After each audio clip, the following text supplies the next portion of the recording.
दोस्तों नमस्कार। आज हम आपको एक ऐसी कहानी सुनाने जा रहे हैं जो कि एक भाई बहन के अटूट प्रेम की कहानी है, जिसे सुन कर के आपके अंदर भी हर जंग को जीतने का जज्बा आ जाएगा। जी हाँ, बात है सन 2019 की। उत्तर प्रदेश में भर्ती चल रही थी, सिपाही भर्ती। हमारी बड़ी बहन, उन्होंने भी उसके लिए आवेदन किया था। 2019 जनवरी के महीने में ही सर्दी का मौसम था, लगभग यही दिन थे। और पापा के मोबाइल में मैसेज आया कि डॉक्यूमेंट वेरिफिकेशन के लिए हमें लखनऊ पहुंचना है। लेकिन चूंकि पापा ध्यान नहीं दे पाए शायद, और 3 से 4 दिन बाद जब ये जानकारी हुई तो घर में एक मातम सा माहौल पसर गया। आपस में मम्मी पापा के भी आंखों में आंसू थे कि इतनी बड़ी अपॉर्चुनिटी निकल गई हाथ से। सब ने यही सोचा। लेकिन मैं सोच रहा था कि ऐसा केवल हमारे साथ ही नहीं हुआ होगा, ऐसे प्रदेश में बहुत सारे ऐसे बच्चे हुए होंगे जो भूल गए होंगे, जिनके माता पिता या जिनको मैसेज टाइम पे नहीं मिला होगा, या फ़ोन की प्रॉब्लम होगी, नंबर की प्रॉब्लम होगी। कई सारे लोग होंगे, हम अकेले तो नहीं होंगे। हमने निश्चय किया, हमने दीदी से बात की, हमने उनका हौसला बढ़ाया। हमने कहा हम लखनऊ चल कर के देखते हैं, जिस पते पर हमें बुलाया गया है वहीं पर चल के देखते हैं। हम वहाँ पहुँचे तो वहाँ पर कुछ और भी बच्चे थे जो प्रदेश के अलग अलग हिस्सों से आए हुए थे, क्योंकि वो प्रक्रिया अभी भी चल भी रही थी। लेकिन दुर्भाग्य से हम लोग सारे डॉक्यूमेंट्स भी लेके नहीं गए थे, जैसे कि आय प्रमाण पत्र, निवास प्रमाण पत्र, ये सारे कुछ अपडेटेड वहाँ पे मांगते हैं। खैर, पुलिस अधिकारी जो वहाँ के थे वो काफ़ी समझदार थे। उन्होंने दीदी की लंबाई चौड़ाई ये सारा कुछ नापा, जो लंबाई नापते हैं, और उसके बाद जब डॉक्यूमेंट्स की बारी आई तो उन्होंने थोड़ा सा मुझे समय दिया, और हमने भी घर में फ़ोन किया और तुरंत कैफ़े में गए और जो डॉक्यूमेंट्स थे वहाँ पे मंगाए हमने, ऑनलाइन व्हाट्सएप के माध्यम से निकलवा के सबमिट कराए। उसके कुछ दिन बाद वहाँ वहाँ पर ये बोल दिया गया कि आप जाइए, आपके पास रनिंग के लिए कॉल आएगी। लेकिन दुर्भाग्य की बात है कि रनिंग के लिए कॉल हमारे पास नहीं पहुँची।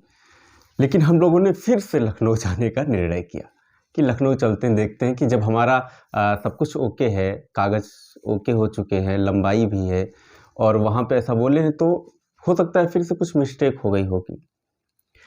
और 19 में जनवरी में लखनऊ में बारिश भी हो रही थी, तो इसलिए बारिश के चलते लगातार 2 दिनों तक रनिंग नहीं हो पाई।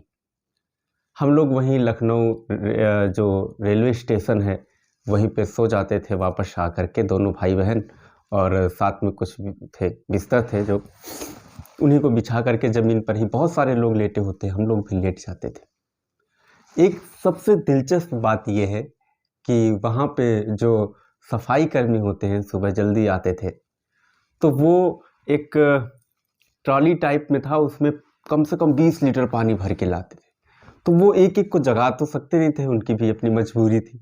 तो वो पानी फेंकना शुरू करते थे और हम लोग जल्दी जल्दी से उठ करके अपने बिस्तरों को उठा करके जल्दी से कुर्सियाँ जो पास में होती थी उस पर बैठना होता था। वो भी दिन थे, मुझे लगा कि आपको उन दिनों से रूबरू कराना चाहिए। लेकिन कहानी का सबसे अहम पड़ाव अब आपके सामने शेयर करता हूँ। तीसरा दिन, आखिरी दिन, रनिंग होनी है और सिस्टम पे नाम नहीं है। वो कोई गोल मार्केट चौराहा करके है, वहाँ से पास में ही, वहीं पे ग्राउंड में जहाँ पे रनिंग होती है, काफ़ी बड़ा ग्राउंड है, कई सारे गेट हैं वहाँ पे। हम लोगों ने बड़ी कोशिश की, वहाँ पे कोई आकाश गंगा है, वहाँ पे जा कर के डीएम साहब से मिले सब लोग। जो बच्चे थे, कई सारे बच्चे थे जिनके साथ ऐसा हुआ था, जिनका सिस्टम में नाम शो नहीं कर रहा था। धीरे धीरे शाम को 5 बजे रनिंग स्टार्ट होनी थी, और 4:30 बजे तक हम लोग इतने सारे प्रयासों के बावजूद, कई सारे ऑफिस में डीएम साहब का लेकर के जब लेटर आया, तो जो सिस्टम ऑपरेट कर रहे थे वो कह रहे थे कि अगर यहाँ सिस्टम पे नाम नहीं शो होगा तो हम रनिंग कैसे करा सकते हैं, हमारी भी अपनी मजबूरी है। और हम लोग भी उनकी मजबूरी समझ सकते थे। लेकिन हुआ कुछ यूँ, जब सब जगह से थक हार गए और बस कुछ ही समय बाकी था, मुझे लगता है कि आधा घंटा ही बाकी था, करीब करीब 4:30 बज गए थे। हम लोग रोने से लगे, आंखों में आंसू भर आए। दीदी की आंखों में आंसू देखकर हमारे भी आंखों में आंसू आ गए और हम रोने से लगे। और वो रोने की आवाज़ थोड़ा तेज भी हो गई। वही पास में थोड़ा सा ऊंचाई पर कुछ सीनियर पुलिस अधिकारी बैठ करके देख रहे थे। शायद उनके कानों तक हमारे रोने की आवाज़ पहुंची, हमारे और दीदी की। उन्होंने हमें बुलाया और पूछा। वो रोल नंबर कई सारे अंकों का था, कई बड़ा सा था और हमें अच्छे से उस समय याद था, अभी तो याद नहीं है। उन्होंने नंबर पूछा। आप यकीन मानिए, दुख इतना ज़्यादा होता है जब कोई अपना जीतते जीतते हार रहा हो कि गले से बिल्कुल आवाज़ ही निकलना बंद हो गई। फिर दीदी ने आकर के बताया और हमने कम से कम 1 मिनट बाद में बोल पाया कि सर सब कुछ ओके है, लंबाई भी ओके है, दौड़ भी लंबाई भी ओके है, सारे डॉक्यूमेंट भी वेरिफिकेशन हो चुका है, डॉक्यूमेंट भी सारे सबमिट कर दिए थे हम लोगों ने फाइल में, और फिर भी हमारे पास रनिंग का मैसेज नहीं आया, नाम नहीं आया। उन्होंने कंपनी के अधिकारियों को फ़ोन मिलाया। उन्होंने कहा कि भाई ये हमारे सामने भेजिए। जब उन्होंने व्हाट्सएप में देखा तो सब कुछ ओके, एंड वो भी काफ़ी शॉक्ड थे कि ऐसा कैसे हो सकता है। उन्होंने डांट भी लगाई और 2 लोगों को वो कोट वोट पहन करके आए, उनको तलब भी किया कि आप तुरंत आइए। और ऐसा ही नहीं, अधिकारियों ने कहा कि और कौन से ऐसे बच्चे हैं, कितने ऐसे बच्चे हैं जिनके साथ इस तरीके का सलूक हुआ है, उनको भी बुलाओ।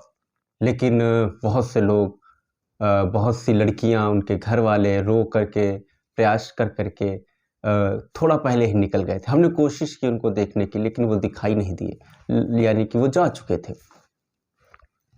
लेकिन दोस्तों, आपको इससे ये प्रेरणा मिलती है कि जब भी जीवन की कोई भी जंग हो, आपको आखिरी दम तक, आखिरी सांस तक, आखिरी उम्मीद तक, आखिरी आस तक लड़ना है। क्योंकि मेरा मानना है कि अगर प्रयास की पराकाष्ठा हो, अनंत हो, तो शायद स्वयं ईश्वर भी मदद करते हैं। इसलिए जीवन हारने का विषय नहीं है, जीवन से लड़िए और जूझिए, जीतिए। जय हिंद, जय भारत।